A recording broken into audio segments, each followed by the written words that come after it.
Now, while the show was going on, the show's popularity was just rising and rising and rising. And well, creator Dan Curtis decided to do something that nobody had ever thought of before, something completely different, and that was make a movie out of a soap opera. Use the original cast and a bunch of stories, some of the stories to make the movie, just tweak it a little bit differently. Originally, he did actually just decide to just use footage from the TV show, just splice them together to make a full-length movie, but of course that was quickly thrown away. So he decided to make a movie. And they did this while the show was still going on. If you remember from what I told you during the parallel time storyline of 1970 Parallel Time, they Barnabas, Elizabeth, Maggie, Julia Hoffman, and several other characters were just written out of the show for a while because they went to make this movie. And well, let's see what it was like. It might have been, did it do well? Well, it did back in the day. What do I think about it? Well, we'll talk about it in just a second.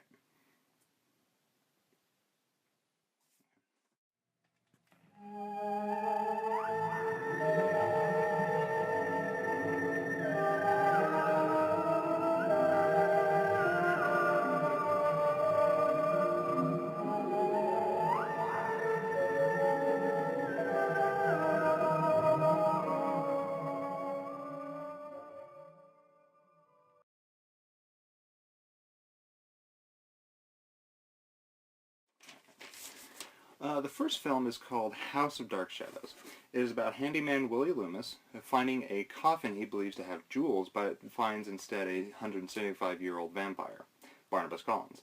Barnabas introduced himself to the family as a cousin from England. Upon seeing governess Maggie Evans, Barnabas believes she is the reincarnation of his love Josette and tries to steal her away from her boyfriend Jeff Clark.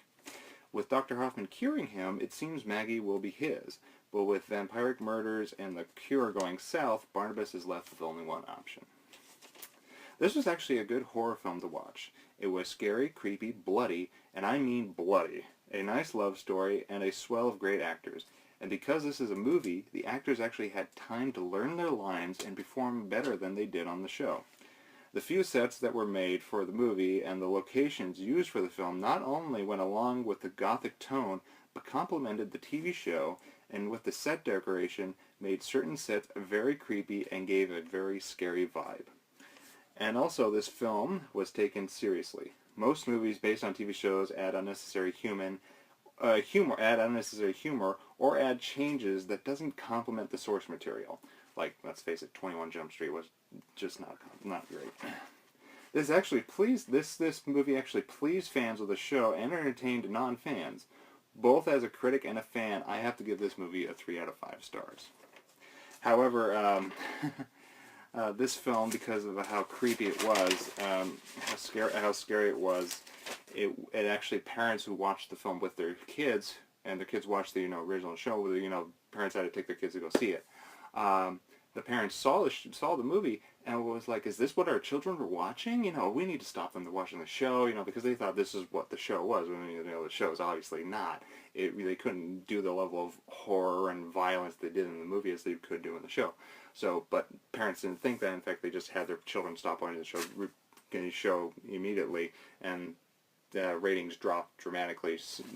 Not immediately dramatically, but slowly dwindled away because parents were trying to get kids to stop watching the show, and that led to one of the reasons why the show eventually got canceled. The second film is Night of Dark Shadows. This was made after the show's cancellation, and since Jonathan Frid wanted to move on to do something else, this movie was instead about Quentin Collins. Sometime after the events of the first film, artist Quentin Collins inherits Collinwood and decides to have him and his wife Tracy move in.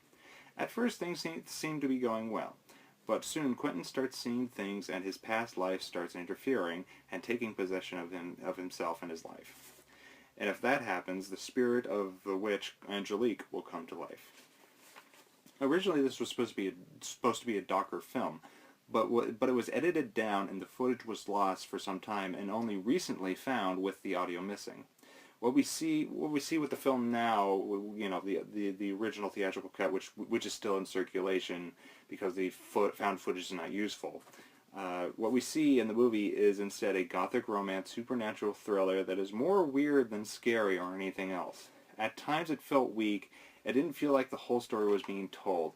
There was at times, at one time, one of the friend of Quentin, who was a writer, started noticing weird things happening, and then one scene all of a sudden he's back from New York and he has a painting of the original of somebody that Quentin looks like. And it was like, when did that happen? You know, it just he was there at the cottage. We always knew he was there at the cottage, but when did he leave for New York? You know, the whole story didn't seem like it was being told, like we were missing bits. If the lost footage was usable, the film would have made more sense. It would have been darker and scarier, and I'm sure Angelique would have been more of a threat than she was in the film. But still, it was an entertaining film. I'd give this movie 2 out of 5 stars. And unfortunately, for a long time, this is where Dark Shadows actually ended. But the way Dark Shadows is, Dark Shadows doesn't end here. For after death, there are times a resurrection.